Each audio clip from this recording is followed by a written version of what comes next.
Welcome to another hour with the Tower. We are pleased to be joined this time by one of the guys who plays a circuit, and a lot of the circuit we will be talking about. Over $1 million in lifetime earnings, 8 GUKPT main event finals, and the 2019 Grosvenor Player of the Year. It is the one and only from Castaway, Mr. Tom. No, it's Richard Kellett. Hello, Tower. Just got my lockdown beard here that everyone might not be accustomed to, but that is a growth, man. That looks good. Yeah, well, the pubs opened, didn't they, on Saturday, and I was sort of tempted to go out, but what I made sure that I did is I didn't go for a haircut, so then I didn't want to go out like this, so I managed to fade it for another week. I tell you what, if Simon Zach watches this, you could be brothers. Yeah, I was going to do look a bit like Zach. Yeah, you know what? Absolutely. Hey, we're going to run through what Rich Kellett has done for over the last decade. It's been pretty eventful. And one of the first things we can talk about is that we saw recently you posted on social media about you're in a chess club at school. Now, you're talking to a guy that used to play for Rotherham, by the way, at chess. Oh, wow. So now that is a long time ago at school, by the way. Was chess a good base for poker? Is that with the deep thinking? Absolutely. So in my primary school, in my local village, our head teacher, she was called Mrs. Baxter. She was very, very she was really, really passionate about chess, and it sort of exuded through the whole of the sort of year 6 age groups down to year 3. We were playing, and we had a really avid club.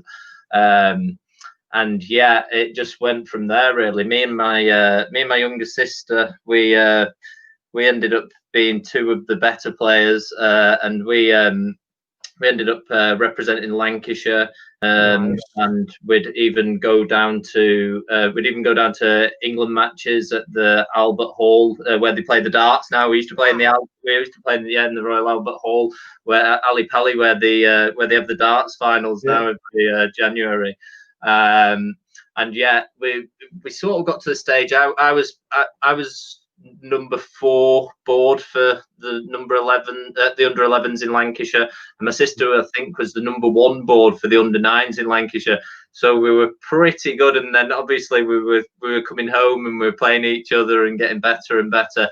And then it got to a point when we were about 9, 10, 11 where we were too good to play the other children. So in the evenings, this was sort of like, we were at an age as well where we were going to bed at 9 o'clock on a usual night, but instead of that, we sort of we were only playing competitively with other children at weekends. So what we ended up doing was we ended up joining like local men's clubs at like 9 and 10 years old. So you can imagine these were really late nights.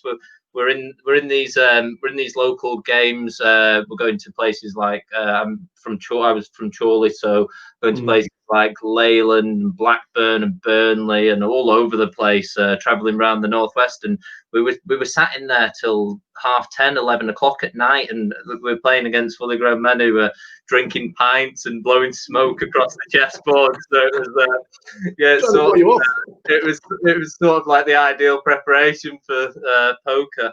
But at 11 years old, when I went to high school from primary school, it just sort of wasn't cool to play chess anymore. Everyone, you just couldn't be that kid who was in the library every day. So yeah, I had to get back out on the football field, and I stopped playing then. So I've met some people through poker all around the world who've gone on to be really, really good chess players. But I sort of completely left it alone from 11 years old. How good could you have been, During? I don't know. I definitely felt like I definitely felt like I had some ceiling, because there's a guy in the local village to me who used to really give me a good pasting, and that always brought me back down to earth, sort of thing. So I don't know I don't know, but it's leading into the poker thing from chess. The skill set is so similar, because in chess you're thinking 3, 4, 5, 6 moves ahead, and it's exactly the same in poker with your pre-flop, your flop, your turn and river. It's the thought pattern is almost exactly the same, thinking moves ahead. So yeah, the skills are massively transferable. But I mean, I'd love to sort of play now, but you can't really win money, and the games are very time consuming. So it's yeah, I would love to play, but I don't know. Maybe in later life I'll get back into it. I think when I've got a bit more time and there's not so much poker going on all over the place. Absolutely. Where did you start first playing poker, and how did you learn, or was it just like? So this was 2005, 2006. I was just in year 11 at high school, and my friend is my best friend, who lived 2 doors down from me and was really close with my family. He'd just gone to a local sixth form college, and this was obviously a year or two after the Moneymaker thing, and you got Greg Raymer and all that. So it was basically the exact point at when professionals started winning the World Series main event every year, to when amateurs started winning every year. So they were. I was in year 11 at high school. They were going to, well, as loosely say, they were going to college. They were just going, sitting in the canteen and playing every day, and then they'd spill home at night, and they'd just all be playing around my friend's house. So like, I sort of got introduced to it at 15 years old. Yeah, I've just got thrust straight into it with the older lads, really. Well, we got in at 15, so you could have been the Kelster 15, but yeah. 2008,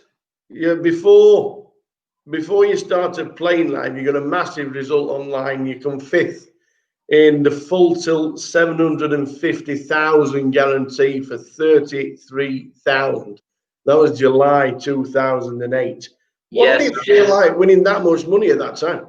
Wow, yeah, because I've just turned 18, and like, it was pretty crazy, because I did have a little foray into online poker before I was 18, but this was this account was my own account and everything. And yeah, I hadn't really even I'd played tournaments, and I knew that I had sort of like a winning style in them at this point, but this night was crazy. I'd hardly even played any $215 buy-in tournaments before, and I bought into this one, and it was mad. I ended up getting a big stack, and it was the first time that I'd ever actually stayed up all night, sort of playing poker. So you had a break every 5 minutes past the hour. Well, actually, it wasn't even a synchronized break. This was pre-synchronized break, so it would have been whenever the tournament started, an hour I would play, then a 5-minute break.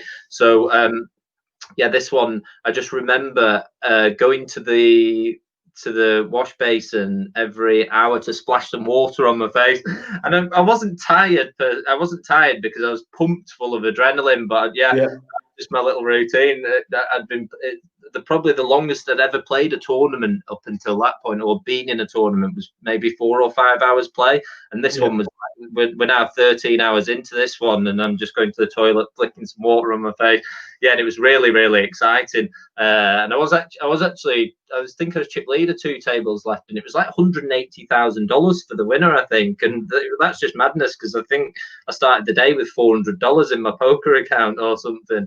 So yeah, that was definitely what got me a massive taste for online tournaments, for sure. Did that go straight to a bankroll, or and let you play bigger tournaments?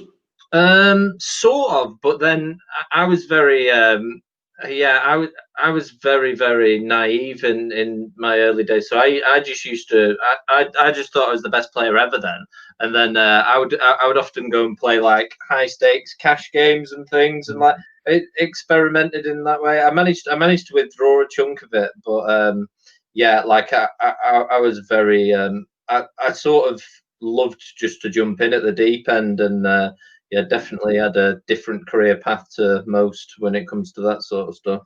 Yeah. Well, after you'd had that nice score, you started to venture into the live poker.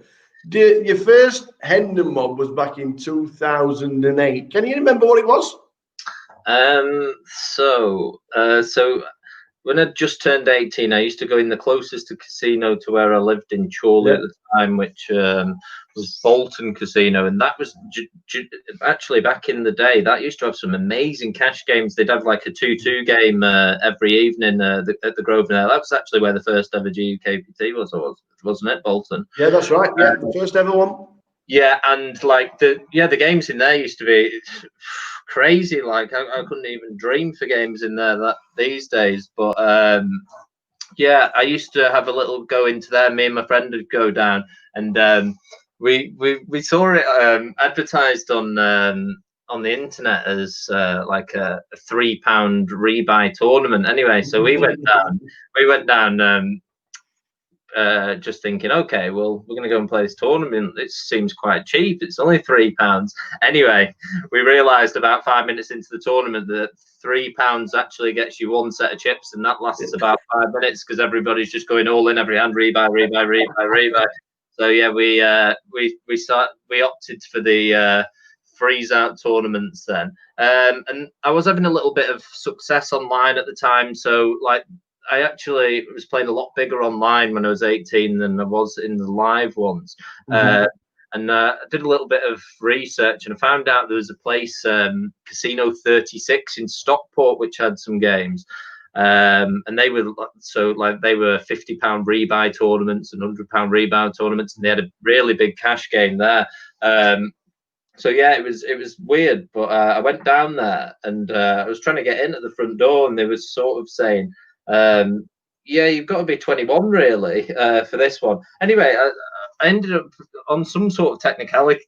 They ended up letting me sign up at 18, so I was just forever known as the kid in there. I was like just by a mile, and I was playing every night with people like Ali Milou and everyone. So yeah, I've known those guys really, really well for over 10 years now, and that's sort of what my first exposure to the poker circuit. You went to Gala at Leo's. So Gala second for 1200.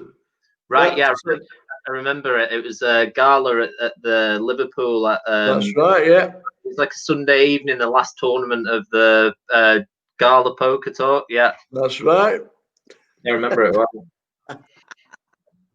well. February 2009, you had another big score on Full Tilt. You must have liked Full Tilt at the time. The Sunday Brawl. It was by far. Third for 40,000. Yeah, the Sunday Brawl, I think that one was. That's right. Yeah, it was by far the best, in my opinion, and I think a lot of people would probably say the same. It's by far the best poker site ever. Just in terms, like, people just used to go on to rail the cash games. Like, you didn't need, a lot of people were just on there not even playing. You had all Phil Ivey and Tom Dwan sat, and Gus Hansen and Patrick Antonius sat with all the big money in the cash games, and it was just yeah, for me, like, it was the greatest poker site ever, and I just really liked playing that on there. Yeah.